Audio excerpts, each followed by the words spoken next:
that was not what I wanted to click. Yeah, we're live. Really? It'll be a little bit of dead air.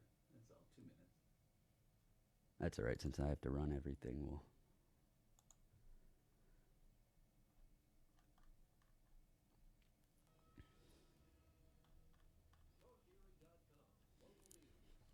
I'm going to mute everybody.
Community Chronicles Radio, brought to you weekly by Gannon University's Erie Technology Incubator, in partnership with the Corey Higher Education Council. The Erie Technology Incubator, located at 900 State Street, works in the entrepreneurial ecosystem and provides technical assistance through the entrepreneurial process. This show features members of this ecosystem and the entrepreneurs in the Erie area. Welcome to Community Chronicles Radio. If you want to ask me a question or any of our guests, give us a call. The number in the studio is 814 679 1080. I am Dr. Matthew Plotz, and I want to start out this show this week asking our audience and those of us that are on the call with us to keep positive thoughts and prayers in your mind for the quick recovery of our co-host, Steph Screws. She's dealing with cancer and battling that well, and I've seen her a few times since her surgery, and she's in good spirits and doing well. But I am definitely looking forward to her return on the microphone in the near future. So we got a lot to get through today, and our guests. One of them's on now. We have Bernie Bloor, the owner of Before the Barrel Distillery. But our guests, the ones that we had lined up, have some big things going on. This is kind of a first for Community Chronicles Radio, a return guest. So we're looking forward to this show, and I would like to welcome now Bernie Bloor, owner of Before the Barrel Distillery. And I believe I don't know, producer Joel. We don't have the Waffle Miracle. Nope. Okay. Well, hopefully they jump on. They have part of that story to tell too. But welcome, Bernie. Hey Matt, how you doing? Doing well, doing well. Thanks for coming on. Um, Absolutely.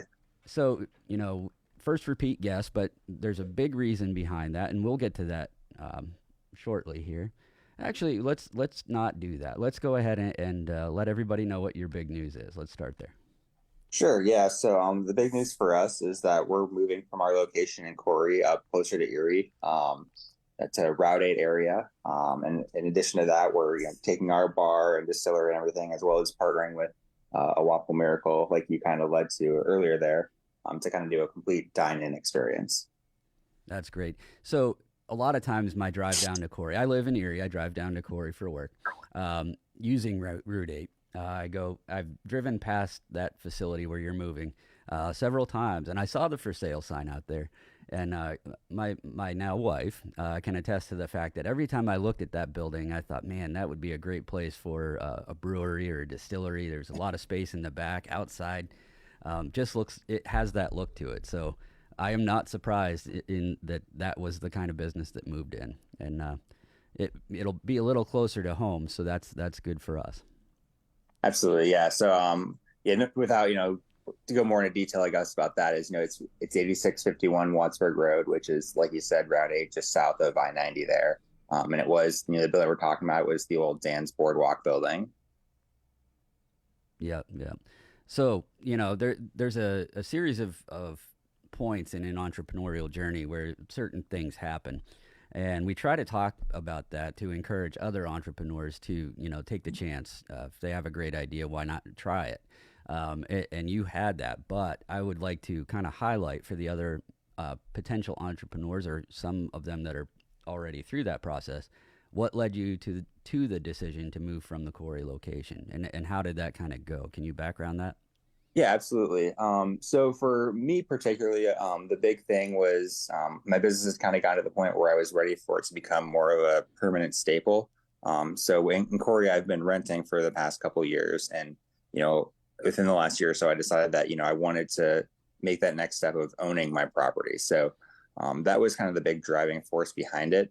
I kind of started looking at buying the building I was in or staying kind of local to Corey, and unfortunately, with the real estate market the way it was, there wasn't anywhere that really made sense to do so. So once that decision that we probably weren't going to stay in Corey was made, it was a matter of kind of finding the best opportunity from there. So it was kind of a balance of where was the right location, where's the right layout of a property. As you mentioned, you driving by, think of it as a brewery or distillery. That was kind of the feel that we were looking for. And then obviously trying to find something within our price range. So all those things kind of came together, and we found a place we were really happy with. But it was kind of a culmination of, all of those different factors adding up to where we are now. So for the entrepreneurs that may be listening, or people thinking about getting into that game, uh, obviously things sometimes don't work out how you would like them to. And you have to kind of adjust. Was there anything particularly that you like? Were there points in time where you understood, what, we're going to have to adjust this to get it how I have always dreamed that it would be? Yeah, absolutely. I mean, I think, we've been in business for a little over 2 years. And I think through that time, we've kind of seen who our customers are and where they're coming from. Finding that, Corey wasn't necessarily, the home for a lot of our customers, was a big reason for us to say that, this might not be where we need to be located. Moving closer to Erie, where there's more of a market for the things that we're trying to do was definitely a factor that played in there. So, like I said, it's not always what makes sense for everybody, but for us in this particular sense, it made sense to try to own a building. And, like I said, once it became clear that we weren't going to own where we are now, it was about finding that best fit for us going forward. So you mentioned where the customers were coming from. Where were you getting most of the customers, up here in Erie or otherwise? There's definitely a large portion from Erie. We kind of got people from all around, so it's kind of it became kind of a tourist kind of industry where people are traveling for a little day trip or things like that. So when that was the factor, maybe a good portion were coming from Erie, but we're also getting people from maybe Warren or Meadville and things like that, or Pittsburgh even. So it wasn't necessarily about being, where local customers are, but trying to find a place also that was, very easy to get to from a lot of places. Kind of leading to why, the location we picked right south of I-90 was a huge added bonus. That's great. Producer Joel, is that the Waffle Miracle? Those ladies? All right. Okay. So, Bernie, you mentioned, talking about this move and your partners that are coming in. I guess they are now on the call. I'd like to welcome both Allie and Jess. And I guess now would be a great time to ask, tell us about Waffle Miracle and how you're partnering with Bernie in Green Township. Yes, thank you so much for having us. Well, with this partnership, we definitely like to be a little crafty with our food and um, with our, I guess you could say, expertise with combining different things with our recipes. We were talking to Bernie and Mary, and we just kept going on and on about different, um, sorry about that. We That's all kept right. going on and on about different menu items and including their moonshine. And we kind of just connected from there. And ever since then, we ended up moving into this. And when he asked us to partner with them to create a craft venue event, place where we could be the food, and he is the master brewer, I guess you could call it. um, we really just kept moving forward with that. And um, here we are making miracles happen before the barrel. I love it. You know, there's so much opportunity in this space. And I don't know if you've looked at some of the other, markets and how people are doing things. One of the coolest places that I've been to, it was with my then girlfriend who became my fiance on that trip. We went to Nashville, and there's a place down there called Donut Distillery. And they kind of look at putting donuts and matching it with certain kinds of liquor, and it was a really cool place.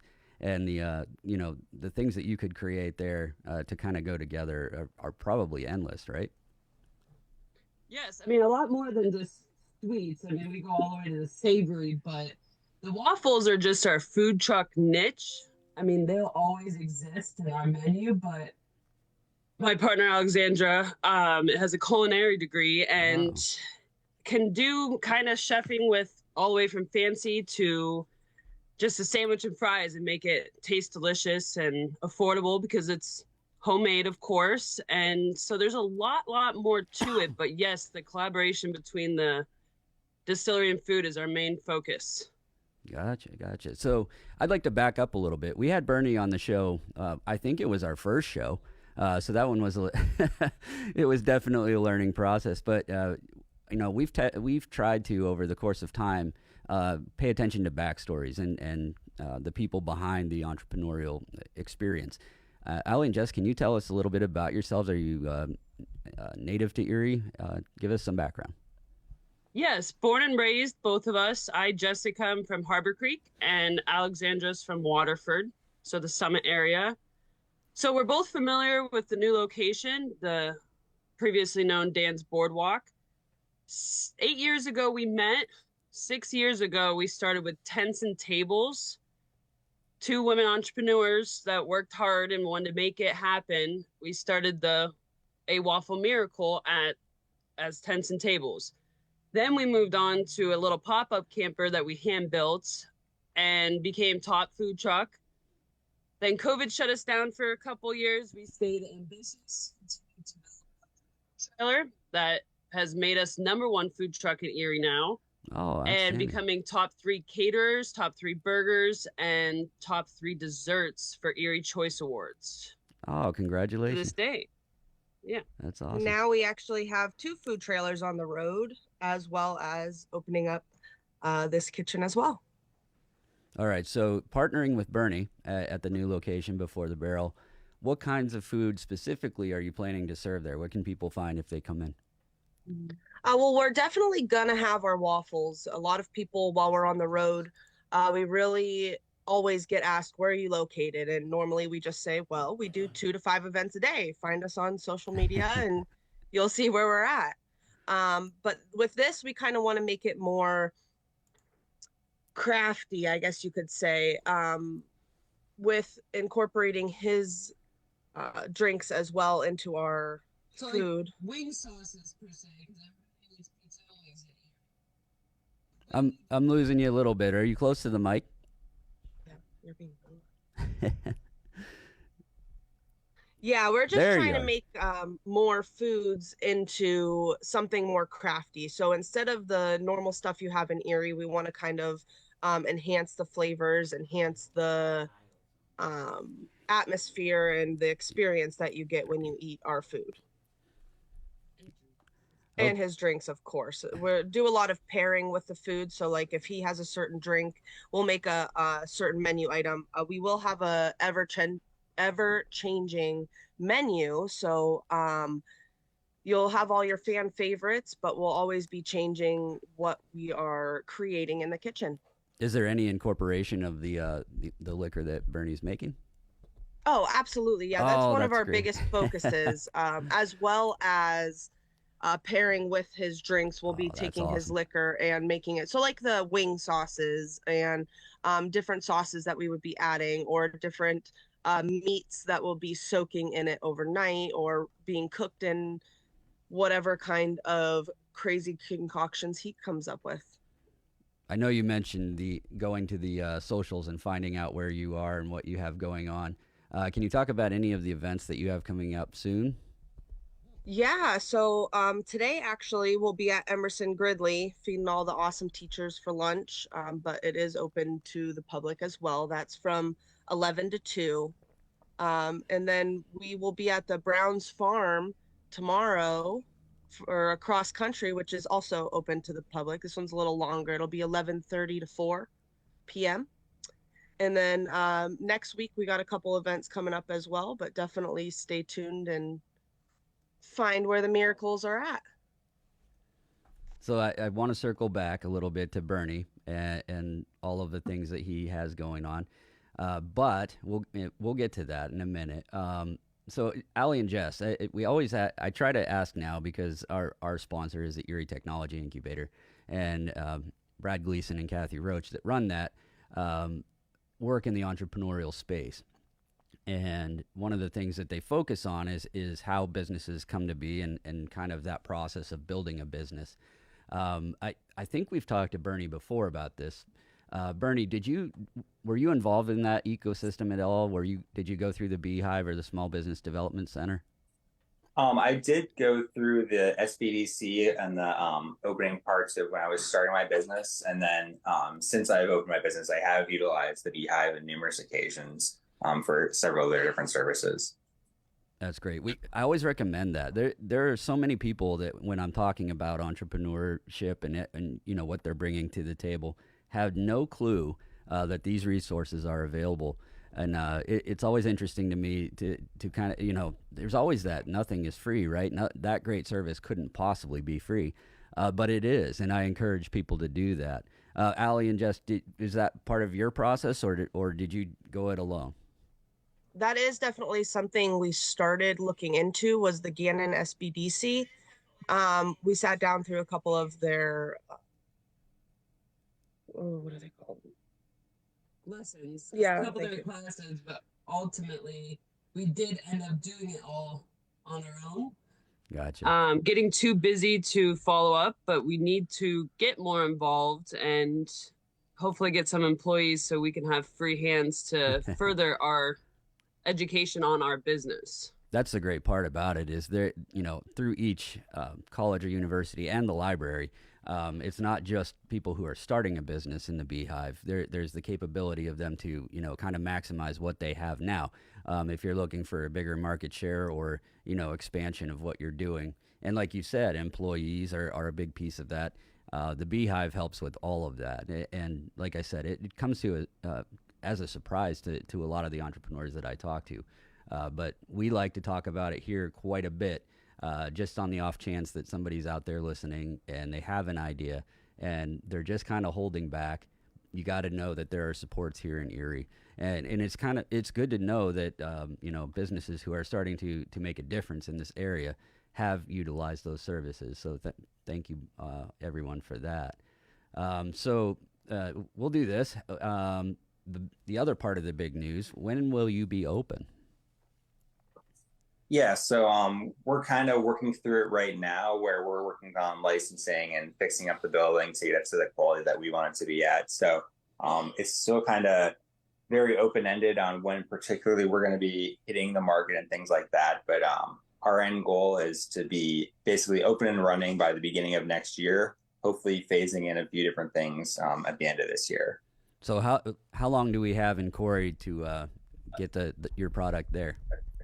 That's another one of those things that's unfortunate with liquor licensing. It's very much at the Oh, mercy of the LCB. But I expect to be open there at least through the end of this month, probably into November, and then November is kind of that deciding month where we'll kind of see where we're at, and then hopefully we're starting the transition. so people of Corey, you have a little bit of time. Go see Bernie before he moves, and when he does move, make the drive up. I say this all the time. I live in Erie. I drive to Corey every day for work. It isn't that far, and great things like Bernie's business and what he's building into. It's something that you need to kind of latch onto, help him out. I know, Corey's. I came to Corey as an outsider, Bernie. So, there's that idea that we're losing one of our own. It isn't though. With things like this is a good move. This is a good move for you. It's business expansion and it's good for our area. So. I know sometimes you're probably hearing about it, but I wanted to congratulate you, and that was part of asking you on the show today. So it's a big deal, and sometimes when you have something, you just have to let it go and let it grow, and so we appreciate you and everything that you're doing. Yeah, thank you. Yeah, I think kind of like you said, it's not so much a loss for Corey as a success story from Corey. I think where a business that kind of started out there is able to kind of grow into a bigger market and hopefully expand further and things like that with adding a waffle miracle and all of that. So I definitely think there's a lot to the story left, and I don't think it's by any means a loss for Corey necessarily, as it Right. is a good point on their record for saying, hey, this started here and is growing and bigger and bigger. So, do you have any events going on, Bernie, coming up? I know that you had started to be in that space coming up to Erie, the Briggs Cigar Lounge. You've partnered with them. Do you have any events coming up? Yeah, the first one that comes to mind is October 26th. It's a couple weeks away, but it's at the shop at 19th and Chestnut. There's a little Halloween themed event that will be popping up there. Um, and then I think in November we're actually going down to Grove City for a wine walk. So not too much going on, but a couple of little things here and there. The little fall festivals that go on. Yep. That'll be a cool. When did you say the event over at the shops was? It's October 26th. Oh, okay, all right. Yeah, that's another great entrepreneur here, Rachel McCreary. That'll be a well attended event, I think. Yeah, and funnily enough, that's actually where Allie and I and Jess actually met for the first time, was at the shop there. So kind of a full circle moment. And it's one of the things, and I don't know, I'm an Erie guy. I've lived here my entire life, and sometimes when I go out of town, I try to look at the entrepreneurial space. One of the things that is common for Erie is that a lot of entrepreneurs help each other out, and there's this bonding, like you just said. Okay, Rachel, and you met Allie and Jess over there, and there's a feeling that I get just working in this space that everybody's out there to help everyone else, even if it seems like it's direct competition. It's just not the case, and that is one of the best parts of being in this in that game in this area. And I just want to get your thoughts on that. How have you experienced over time how you work together with other entrepreneurs? And we can open that to everybody. Yeah, for me, I mean, I think it's always kind of hit and miss. You find that there's entrepreneurs that want to work with people, and there's ones who don't necessarily. And I think, at the end of the day, the ones that are successful and growing are the ones that want to work with each other. So I think it is one of those communities that the more you're open to working with people and helping and doing things that aren't just necessarily for your direct benefit, that's going to lead to success in the long run. Allie or Jess, do you have a thought on that? Oh, absolutely. We like to collaborate, and the whole point of this money making business for us is to get to know the community and the people involved. And we always wanted to leave Erie, and now we're pretty much attached to it with the connections and involvement we've become. So we're not leaving. That's great. I'm glad to hear that. If we do, we'll come back. Though That's we always That's another space that I try to work in, is talent retention. We're interested in keeping our talent here and not letting that stuff go. So I'm glad to hear that. Glad to hear it. Yeah. So, we're getting close to the bottom half of the hour. We go to the news for a little break, and we do have Kyle Borer from Gordon's on. Is that correct, Joel? All right. That's going to be a great conversation too. I don't know if you guys know Kyle, but Gordon's Market up on Peach Street and a couple of other things. We're looking forward to that conversation. Before we go to the break, though, I want to give you guys the opportunity to plug your services one more time. Where can people find you? Where can they call you or get on the internet and reach out to you? All right. So when you're looking, oh, go ahead. Oh, sorry. Oh, sorry. I'll go first, I guess. So yeah, Before the Barrel Distillery, right now in 11 South Center Street in Corey, PA, but soon moving to 8651 Wattsburg Road in Erie. You can find us on the website, beforethebarrel.com, or social media. We use Facebook and Instagram the most. Allie and Jess? Yes, absolutely. Always mobile for now, but our social media and our phone number, email, you can book us, contact us anytime to come and get some amazing creations, waffle creations. All right. And thank you both for having us and inviting us here. Thank you. So yeah, definitely look for both of these soon. Moving to Dan's Boardwalk up on Route 8, Wattsburg Road. We'll look forward to that. I know we will stop out. One thing, I guess I didn't answer this, is do you have the space for like bands, music? So it's kind of a very, one big space kind of thing. I definitely think there's room to have, entertainment and things like that. So yeah, that's definitely part of our plans going forward, is to have that kind of arts culture, adaptation, so to speak, of having that incorporated in some way. That's great. I don't know that we mentioned it before, but yeah. We got to get to the break, Bernie. You can hang on, and we can add on the other side. Sure. You are listening to Community Chronicles Radio. Come on back after the news break. We'll be back with Kyle Bohr.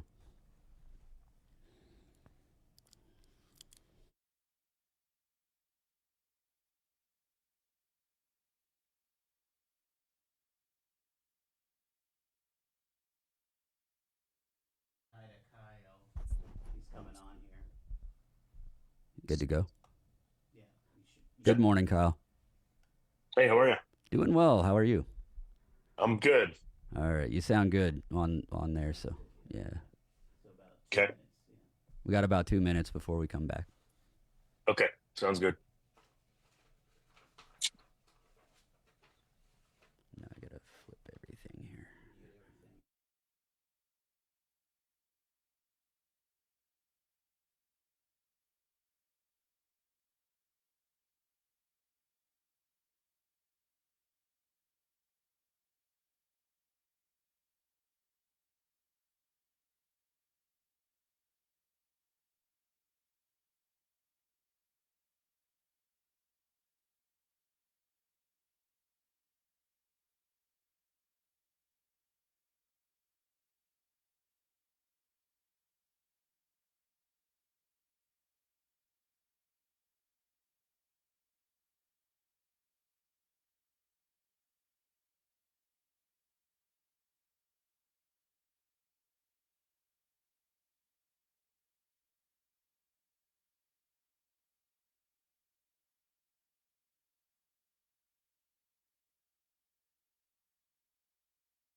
Welcome back to Community Chronicles Radio, brought to you weekly by Gannon University's Erie Technology Incubator, in partnership with the Corey Higher Education Council.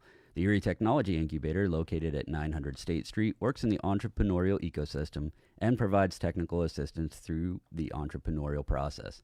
This show features members of this ecosystem and entrepreneurs in the Erie area. So let me flip this. We had a little script flipped here. So our second guest this morning is Kyle Borer. Kyle is the owner of Gordon's Butcher and Market, located at 4815 Peach Street, as well as a co-founder behind a new initiative in the area, Build Better Fields. I am excited to talk about both of these ventures. Welcome to the show, Kyle. How you doing? Thanks for having me. Absolutely. So before we get into the discussion about Gordon's Butcher and Market and Build Better Fields, tell us a little bit about yourself. Did you grow up in the area? Yeah, born and raised, never left. I went to McDowell High School. I graduated in 1999. I'm a resident of Mill Creek, pretty much right where the butcher shop is. And then went to Mercyhurst College back then, not a university and not Division I, but it was still it was good. And I graduated and have basically worked here ever since. Started my family here as well. That's great. So I personally love Gordon's Butcher and Market. A lot of the time, when I am responsible for making dinner, and maybe there's something not in the refrigerator, and my wife will tell you that I make the drive up there. I'll figure out what I'm going to make that evening, just looking around. So talk a little bit about Gordon's Market. So, I mean, obviously, so me living in the neighborhood and growing up in the neighborhood that Gordon's is in, Gordon's was always the staple of the neighborhood. Growing up as a kid, my mom would send me there on my bike to pick up things for dinner, and then as an adult and with a young family, I would always say to my wife on the way home from the office, "Is it a Gordon's night? Is there can I go to Gordon's and pick up enough things to create dinner tonight?" And it was for sale. I own a logistics company as well. That's kind of my job, my day to day. And in 2018, I sold a chunk of it, and I was kind of trying to figure out what my next chapter was going to be. I knew Gordon's was for sale, and I took the jump and leaped and purchased it. That's awesome. Definitely. It's funny that story is kind of similar. When you go up to Gordon's and you buy the food there and what you're going to make that evening, it's going to be very, very good. So that's why I get excited about it. I'm a lot of times responsible for the cooking outside. Yeah, there's grill weather. Yeah, that's all year for me. That never goes away. Absolutely. Let's. All right, let's shift a little bit. You came into that building recently, and you opened it alongside a couple of other businesses, Firestones and Paris's Cap and Cork. Great people over there. Can you talk about the process of putting that all together? Yeah, the story is a good one. I mean, I purchased Gordon's obviously in the old plaza, across the street basically. And it was a good place. The Baldwins were good to us. It was just, it was 40 years old. Things were breaking. It was old. And we kind of had our eyes set on the building that we're in now. It was a Cellular One building. There was miles of Ethernet cable and walls all through it. And we said, hey, you know what? Let's make this work. So it was in the middle of COVID, which was completely crazy. And then, we took the jump. And I was actually on a hunting trip with Martin Firestone out in Chama, New Mexico, and 13,000 feet elevation hunting elk. And I asked him for Tim Grove's phone number. Tim owns Q Abides, the food truck. Right, yeah. And he said, why do you need Tim's number? I said, well, I'm thinking about putting a restaurant in the meat market. And he said, well, I might want to do that. And I said, the famous quote was, I said, listen, I asked for Scottie Pippen's phone number. If you're telling me Michael Jordan's available, I don't have to make the phone call. So anyway, we came out of Chama, New Mexico with a couple elk, and on the back of a napkin, the drawing of Firestones and Gordon's together. When we got home, I put a phone call into a really good friend of mine, Ryan Paris. We grew up playing, golf at Glenwood Golf Course, J.C. Martin, when we were 9 years old. And he was running the beer and wine up at Wegmans for 17 years. And that took a little bit of convincing for him to leave a stable, very good job at a, great place to take a leap and become an entrepreneur. and start Paris as Captain Cork, but he did. So that was kind of it. So many entrepreneurs go, that they go through that. Oh, this is a great idea. I'd really like to be a part of it. But that solid job that you have behind it can be a difficult move, and we talk about that quite a bit. It's a leap, that's for sure. So, getting ready for this show, and I knew about it ahead of time simply because the marketing with all three of you is off the charts and on socials. But there are products that make Erie uniquely Erie. People talk about that all the time. Pepperoni balls, the kind of candy that we have here. Tell us about the Erie box and how people can get everything that you have to offer in that space. My partner John, I wish was listening to this, but we had we just bought Gordon's, and very quickly we were realizing, oh, what do we do? There was not revenue that was going to be sufficient to keep the lights on, and so I own a logistics company again, like I said earlier. So I was immediately just trying to scramble in my brain, how can I go find some money? And I think I had a couple glasses of wine. I was sitting on the couch one night and I just threw out on Facebook, hey, what if we do an Erie box full of Erie favorites? And I think it had like 400 shares and 2,000 comments, and people were like, I want one, and I woke up in the morning and my partner John called me and he goes, what did you do? And I said, well, we have to try and figure this out. So at the time, Better Baked Foods in Northeast was one of my shipping customers. I drove out there and met with Melody, who was my contact out there. And I knew she shipped, stuff frozen and in coolers all the time. I said, Melody, she goes, what's going on? I said, you have to teach me how to ship things in a box, like, perishables. And we sat there and figured it out, and it was Staganelli's pepperoni balls, Smith hot dogs, Stefanelli's sponge candy, and then ox roast, which is the Gordon's famous ox roast. And we threw it all in a box. We were taking orders over the phone initially. We didn't even have a website. So John, my partner, who's kind of the IT guy, slapped together this ramshackle website at the island in my kitchen one night, and I think we did 1,200 the first year, 2,500 the second year, and who even knows how many we do now. It's like an Amazon warehouse. It is good. So many people that are spread out through it. This goes throughout the United States, right? You're shipping everywhere. Yeah. We did Hawaii. We've even shipped them up to Alaska. Have you gotten all 50 states, or is anybody tracking that? 100%. Yeah, absolutely. Yeah. So the stuff that makes Erie unique. That is here, there's just a large appetite for that, especially the hot dogs. Like you talk to people, you can go somewhere and you tell them you're from Erie and they're like, oh, you guys have the best hot dogs up there. So they're I mean, they take it almost personally. And, Sarah Cowner and Ray Cowner from Smith's are friends of mine. And, they at the butcher shop, we started carrying the Brasstown beef hot dog. It's an all beef hot dog. So it's really not a competitor to Smith's. And Smith's makes it. It's Steve Whitmire. He owns a cattle ranch down in North Carolina. He brings his beef up to Ray and Sarah at Smith's. They make the hot dog and then send them back down to him. And they have the snap of the the casing, very similar, but it's an all beef hot dog, so it appeals to some people. Yeah, absolutely. And we rolled these things out at Gordon's. We put them out there, and people were like yelling at us. They're like, "These aren't Smiths," I'm like, no, they kind of are Smiths. Like, Smiths made them. It's just an all beef hot dog. If you want to try that, try that. And but we joke, yeah, you can't. I mean, they own the market. There's no doubt about that. Absolutely. So one of the things that we talk about here are the supports and the entrepreneurial ecosystem that everybody can take advantage of. But listening to you talk, there is something that is coming up here. I mentioned it at the start of the show today. It appears as though and as you were doing that, who do we have on? You have worked with personal friends of yours, people who have helped support you, and like this idea has come together. And you say it all the time. Well, I called over here. I know this person. And that just makes it, for you, it just makes everything so much easier. So I just believe very strongly that Erie has that kind of background, and people are always looking to help. And it seems to be your experience. My mother-in-law always jokes and says, Kyle's always got a guy.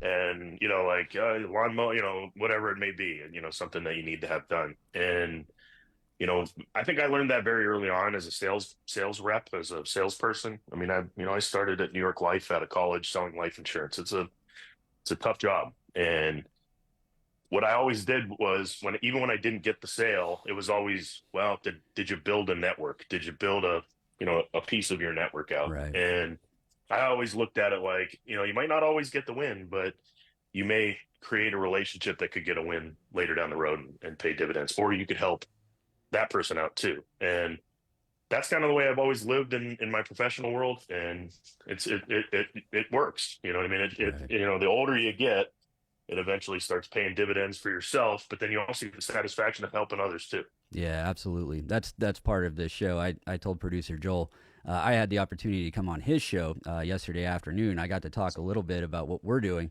but this show, the focus is other people and the businesses and the ecosystem behind it and how we can make everyone better. So with that in mind, helping out, I want to transition a little bit because this is an amazing project that you're working on. Talk a little bit about Build Better Fields and how this idea came to fruition. About July, both my sons play baseball. One I would say competitively, and one a little bit more recreationally. And we live in the J.S. Wilson neighborhood. We went down the one day. I said, he had a game later in the day. I said, hey, let's go down to J.S. Wilson and hit some balls. And I walked out onto the field, and it was beyond unplayable. The infield totally overgrown, weeds growing up the fence, bleachers sinking into the ground, rust exposed, really as bad as it could get. And I know a couple guys up, Aaron O'Toole and Gary Winchell at Mill Creek, and I shot him a text. I said, hey guys, what's going on with J.S. Wilson? This is pretty bad, and they kind of told me exactly how it all worked in Mill Creek. MYA, great organization. My one son plays for it. Controls the Walnut Creek fields and takes care of them.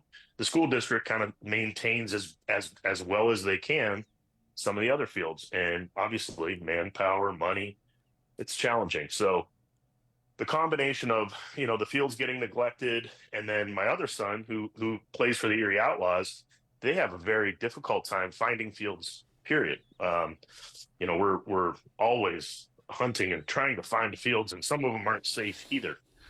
So that kind of sparked my interest. I said, you know what, Gordon's is going to step up to the plate figuratively and say, we're going to rehab J.S. Wilson. We're going to take care of it. It's the neighborhood baseball field. Gordon's is in. And that was when they came to me and said, well, what about Bell Valley? We have problems there with graffiti, drug use, partying. It's abandoned too. And that was when I kind of stepped back and started talking to Rob Cachone, who's a friend of mine, who's been, he's not officially a part of it, but really has been kind of a confidant helping me. I just said, hey, what are we going to do? I think this is a bigger problem than we even know. And then immediately everybody started coming to me. This field in the city, this field out in the county. And that was when I said, you know what, I'm going to create a nonprofit to try and fix this problem. And, Build Better Boys Baseball is a huge thing in town. It pulls at the heartstrings of so many 30 to 60-year-old boys that grew up and playing baseball in this area. And I looked it up, and the logo, the name was not being used. And I said, well, I'm going to put fields there instead of boys and create the same patch. And we have all the logo and the apparel, and it's really kind of taken off. So you touched on it. How has the work gone so far? Do you have enough people helping you out? Oh, it's been crazy. Yeah. I mean, Country Fair was the first big sponsor. So the Grand Slam sponsorship is $5,000. And honestly, I felt weird putting it on the donation request form initially. I was like, no one's going to give this. And literally the first one we got was Country Fair for $5,000. We've since then had 6 Grand Slam donors: Plyler overhead door, Otis 12, Jake Thomas. I'm going to pull up the list so I don't forget, but Merrill Lynch, Gordon's, obviously. We just got $5,000 from the Pirates, Pittsburgh Wow. Pirates. Wow, you're Yeah. getting some attention, huh? Yeah, 100%. It's crazy. And then and not only the donations and the money, and if you go on our Facebook page, you can see I do a baseball quote and highlight the company, and thank them for their donation. Um, what really blew me away, Gerlach's and BSI stepped up, and CTF for the fertilization. The Gerlach's is doing all the field maintenance, and then BSI is building the dugouts and benches and bleachers and a scoreboard. And what's crazy is, we took Coney Island hot dogs down to the guys the one day they were working. And, I'm BSI, I'm like, you guys build buildings, right? Yeah. I mean, they build, massive structures in Erie. You see their And there's signs these everywhere. guys, yeah, they're huge. They're huge. They built the Erie Insurance Building, I think, downtown. I mean, it's just massive. These guys take on big projects. And I go down and they're building a bleacher for a baseball field. You know what I mean? These guys.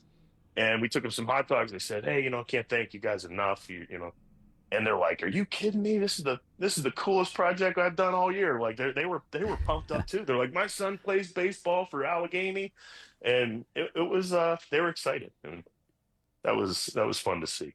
That's great. So my daughter plays softball, and I've noticed some of that myself as we move throughout the county. Some fields are taken better care of, in different ways, and it is kind of scattershot. Who's responsible for fixing that field? There's American Legions that do it. So this is a great project, and I saw it early on when you came up with the idea, put it on there, and I thought, man, this is really something else. And I'm so glad that people are really starting to pay attention. Getting the attention of the Pittsburgh Pirates. How cool. Yeah. I mean, I got a phone call the other day from Fred Blitnikoff. Oh. Yeah, that Fred Blitnikoff. So, I mean, he stepped in and said, I want to give, I think $1,800 we got from him. And he said, anything you need, let me know for additional help. And wow. we had lunch with the mayor last Thursday, and Mayor Joe met with us, and he said, what do you guys need from me? And I said, Mayor, that's the best part. We don't need anything from you. We have money. We have people that are excited to do the work, and we have no allegiance. And then the one big thing, some people kind of, it's like a turf war, baseball fields. People are like, No. well, which organization are you supporting? And it's like, no. It's all of them. None. All of them. Yeah. Yeah. We are, I mean, the goal and the mission statement is we are taking, we're going to rehabilitate abandoned baseball fields and hand them back over to organizations that want to use them. And that's truly what it is. And that's what we said to the mayor. We said, hey, we want some city fields. We got a couple Mill Creek. We've had the county, McCain Township, the VFW reach out. We're in talks with them, but we want a couple city fields to do as well. And just get the kids off the iPads, get the kids off the cell phones, and get them out playing baseball, and get the schools, give the fifth grade teacher or third grade teacher at Chestnut Hill sent me a text, Mrs. Costello, and she said, we're taking the boys out to play, or the boys and girls out to play kickball on the field today. That's like, great. You know what I mean? That's a win, right? Yeah. That's part of what we're trying to do. They have a sense that it's a good, clean place to play. So, some people would get involved financially, and they can do that with you. But some people are better positioned to just donate time. Can people help out physically? How can they get involved and come to the field and help you maybe, pull weeds and rake it out? Yeah, I think the biggest thing, anybody can do we've had Pete Zafaris, who owns, a huge insurance company in town. He reached out and said, I can donate money. He's like, but I want to get my hands dirty.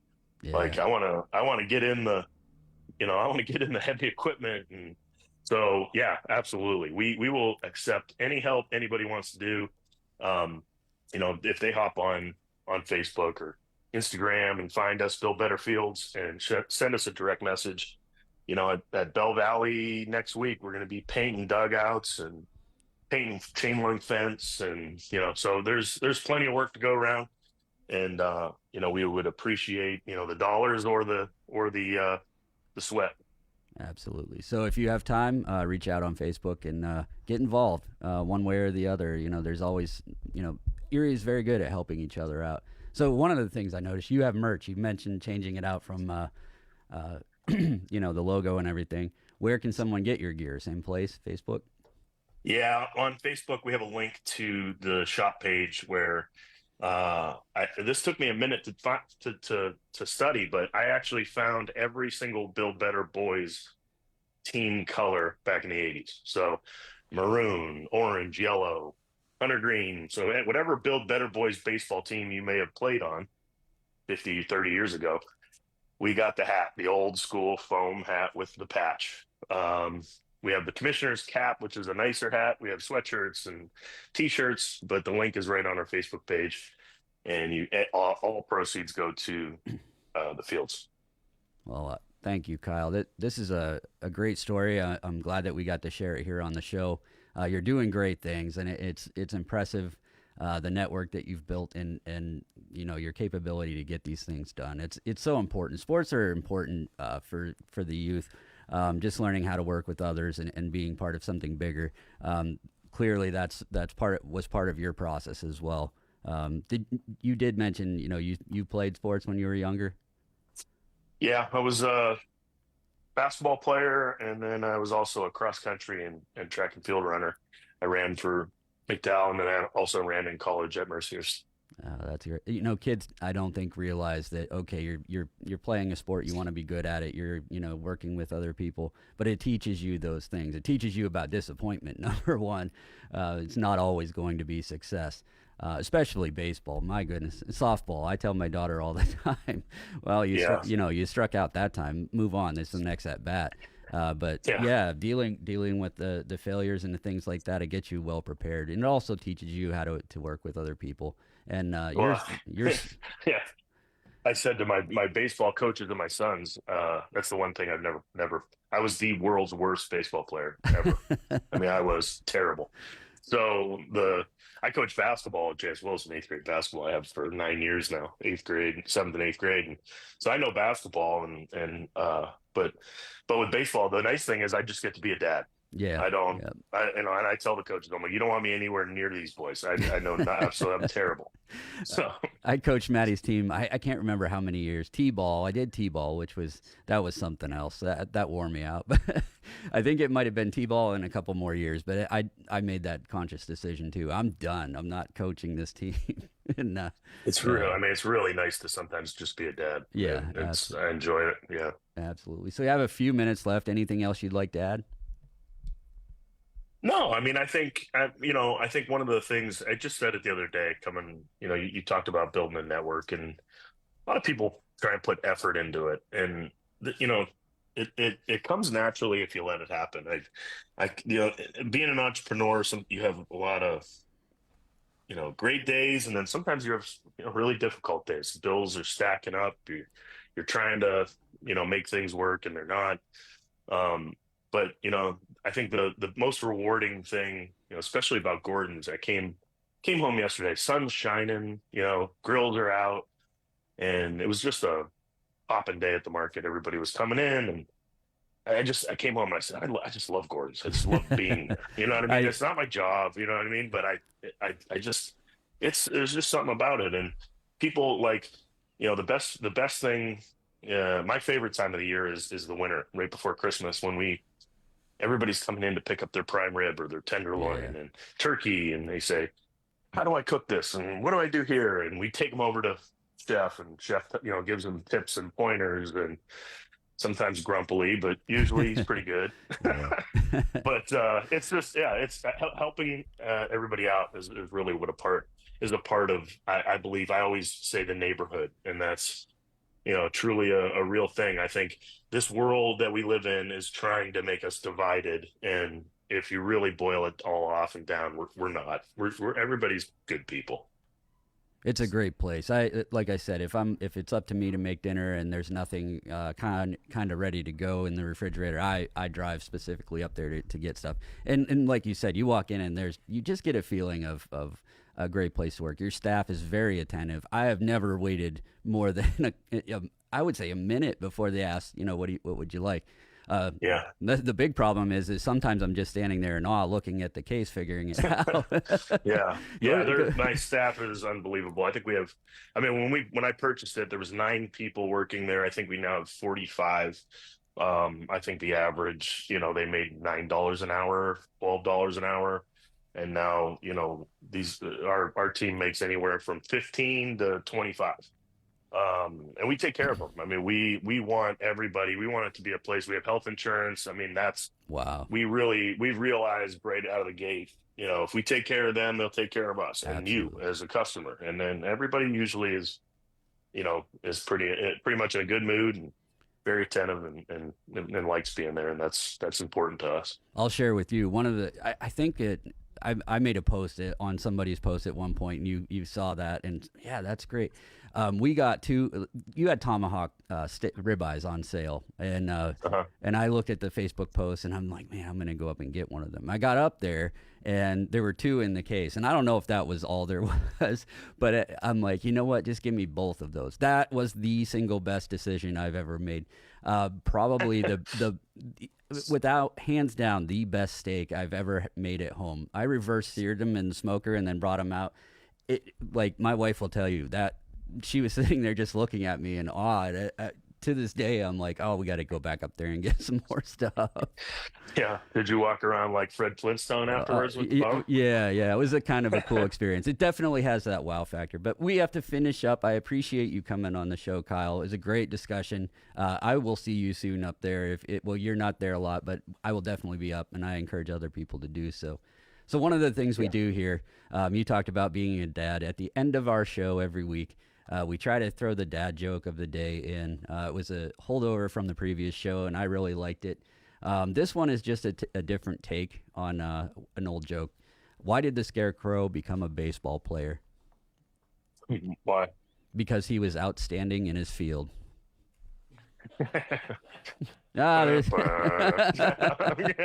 Thanks for coming on, Kyle. Stick around here. The Economic Pulse with Lath and Tina is coming up next. I'll see you next week. Thanks, guys.